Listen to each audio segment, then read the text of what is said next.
Okay, so this next section is going to be on computed radiography, and we'll talk about digital radiography. Computer radiography is a part of your DR, digital radiography.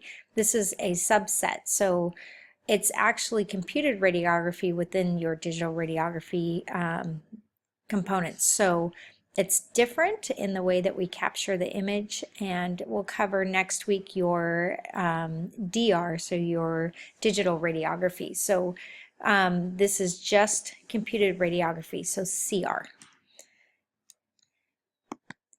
And you can see it's a little bit different than when we use film, and we'll talk about the whole overall process over the next like 3-4 weeks.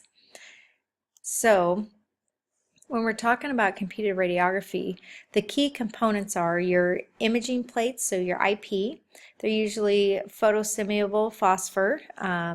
It records the latent image, it's heat sensitive, and exposure to room light does not fog the plates. So you need a IP reader, or processor, and a workstation. So your your PSP plates are required, and that is where your latent image is going to be stored. You need some kind of image acquisition. There is the latent image production, and you need a CR reader in order to see the actual image.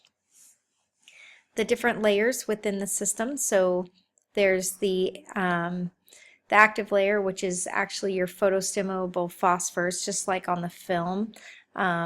That is your active layers, your photo layers. So it's usually barium fluorohydride, bromides, and iodine.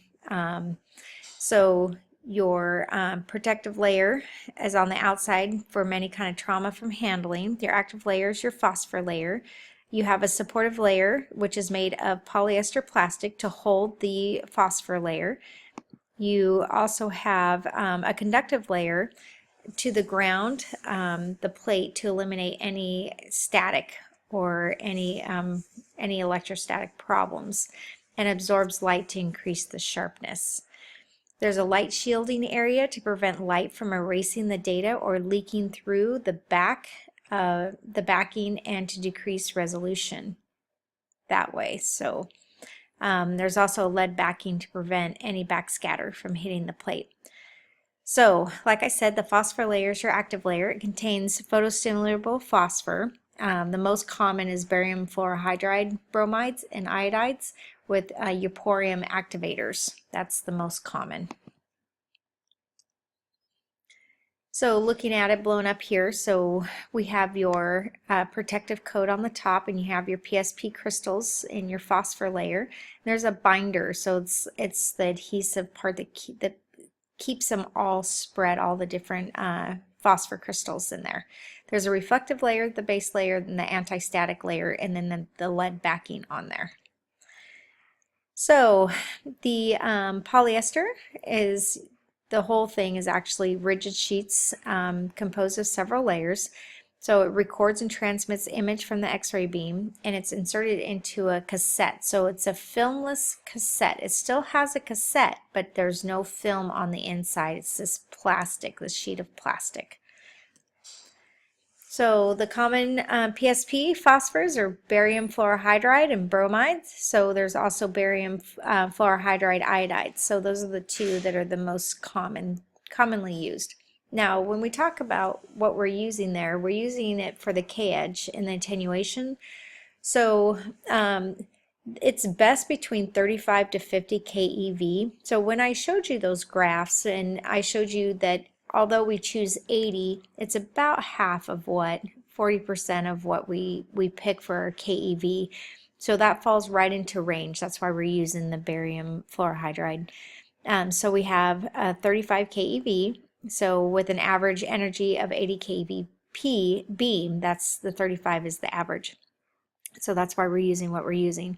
So they absorb more low energy radiation than radiographic films, and more exposure is needed if applied kVp is outside of this range. So your PSP plates are more sensitive to scatter both before and after exposure than radiographic film. So if you just have a plate sitting by an x-ray room, you're going to have to erase it. So pretty typical for people to erase their PSP plates or CRs every day when they come into work. So with your image acquisition, x-rays expose cassettes and latent image is stored in the IP. So it can be used either tabletop in the table bucky with the grid. The rules for positioning are exactly the same. You have a wider latitude than film screen, so it's really easy to jump up and overexpose all your patients. So be cognizant of that.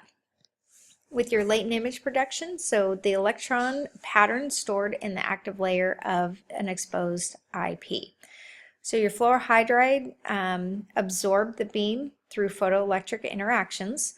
The energy transferred to photoelectrons, and several photoelectrons are liberated and more electrons freed by the photoelectrons. Now, the thing that I'm going to say here is that you really need to watch the ASRT video.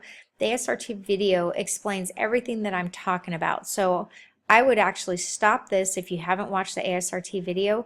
Watch that, then come back. All of this is going to make sense. They actually show you how all of this works. They have these great little diagrams and videos and stuff interactive to show you how all of this works on your CR plate. So I don't go into too much detail and I don't spend time explaining because it's all on that video and it's phenomenal. So the liberated electrons have extra energy, so the fluorohydride traps the electrons to create holes in the euphorium sites. And the holes are then, the fluorohydride crystals trap half of the liberated electrons. So the euphorium sites contain electron holes, which is actually the latent image. So it's important to note that the latent image will lose approximately 25% of its energy in 8 hours. So if you have a cassette that you're waiting to run, you need to make sure that you run it because you're losing energy. The electrons are dropping down to their home state. So you need to run it so you don't lose all your image quality. So the electrons that are trapped are freed, and the way that they're freed is by a neon helium laser beam, and it scans the plate in a raster pattern, and it'll show you all of that on the video. So the way that the electrons are freed that are trapped, that are moved up to this excited state, is scanned by a laser. So the laser beam in a raster pattern releases those so that we can see. So electrons return to a lower energy state. They emit a blue-purple light when they do this. So the light is then captured by this photomultiplier tube, so PM tube. So it catches that blue-purple light. So the PM tube converts light to an analog electrical signal. The analog electrical signal is sent to the analog to digital converter, ADC. The ADC sends the digital data to the computer for additional processing. And the IP is erased via exposure to intense white light. So after it's all done, there's still some electrons that are trapped that they did not drop down to their natural state after the laser beam. So what they do is they expose the whole plate to this really white, intense light.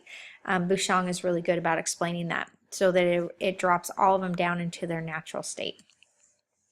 So the IP must be able to store and release information. So this phenomenon is called photostimulable luminescence. So phosphors released trapped energy as light when excited by infrared or intense visible light. So the diameter of the laser beam affects the spatial resolution of the CR imaging system.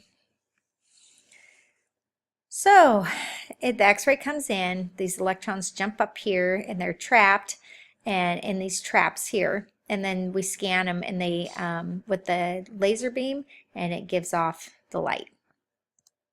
All right, so looking at this picture here, you can see we have the laser here coming across. It hits a mirror, comes down, it scans in a raster pattern. So here is your roller drive system that moves the plate. So the plate is moving in this direction. So here it's scanning in your raster pattern, going to your photomultiplier tube. and analog signal to the ADC and out as a digital signal. So this is the key component. So you're gonna have to know this. So I'd watch the ASRT video, make sure you understand how the scanning works and how the electrons are freed. So looking here, I like this little drawing. So you have your X-ray tube and it exposes your patient. So it shows up here on your PSP plate. It is red in your roster pattern, which gives us off that blue purplish light that goes into your light guide, which is your photomultiplier tube. Okay, so it's scanned with the laser here. It goes into your photomultiplier tube. It is converted and is by the ADC to a digital signal where you can see it on your display. And once it's scanned, it drops down and it's exposed to the intense white light and it's ready for use again, coming back to the top. So this is just a picture again of the whole system and how it works. It's not complicated, so don't freak out when you see this. It's not a complicated thing. So here's your roller system, so it's moving the PSP plate through. Here's where you're getting your laser beam with your mirror coming down in a raster pattern is how it's scanning it. Goes into, gives off light, and it goes to your photomultiplier tube as an analog, and it goes analog to digital converter and goes out as a digital signal. So here, X-rays come in. This is exposure, so your photostimulable phosphor layer gets all excited and it jumps up into its excited state. And then you give it the, so here it's in its excited state. And then you scan it with the laser beam and it gives off the light and is picked up by your photomultiplier tube. And then the last step is we give it high intense light so that it is erased and ready for use moving forward. So there's two types of IP processing. There's point-by-point readout and line-by-line readout. We'll go into this further, I think, in digital when we do your DR section. We'll go into that. So typically the plate throughput is about 300 to 200 plates per hour depending on your system. A lot of you guys have multi-readers where you can put in a bunch of cassettes waiting to be ran. In our school we only have single readers, so you have to stand there and wait for each plate. The throughput and spatial resolution can be improved by using dual-sided PSPs. Alright, so here, your photomultiplier tube's output signal, so infinite range of values must be digitized, converted to limited discrete values. Oh, so when we do that, we're actually giving the shades of gray when we do that. It's automatically adjusted and optimized handling during digitation. It goes into your pixel pitch and depth, which we'll talk about in a few weeks. So your dynamic range versus your latitude. Usually when we talk about latitude, we're talking about film screen, and dynamic range refers to your digital imaging. So here, this is too light, right here, this blue. So if we go into EO, this is your optimal range. So O for optimal. So this is overexposed by one step, and in film, we'd be done. But we can still window and level this, and this is really overexposed, but the doctor is still able to window and level that to get a diagnostic image. So it's much better than film. This is what we look like in DR imaging, CR and DR. So you can see we're underexposed. Underexposed images need to be repeated, whereas overexposed images really don't unless you're way up here. So the blue and the purple need to be repeated, but in film, we only had this right here. We only had the green. So now we're able to have the pink and the orange here. So there's a lot more in the dynamic range compared to film here. So you can see it was overexposed. We had to repeat it. So if we're looking at this just as film, because it has the H&D curve, so underexposed, overexposed, this may have value if we hotlight it, maybe not. Whereas here with CR and DR, we'd have to repeat these and repeat these, but we have all of this that is fair game, so we can be overexposed by quite a bit and not have to repeat our images. So you can see here we put the two graphs together, so digital versus film screen. So as you can see your film screen, you have your H&D curve right here.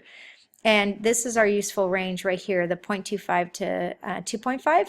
So you can see it's very limited. When we look, this is the underexposed portion, and this is that overexposed portion, so the blue and the pink.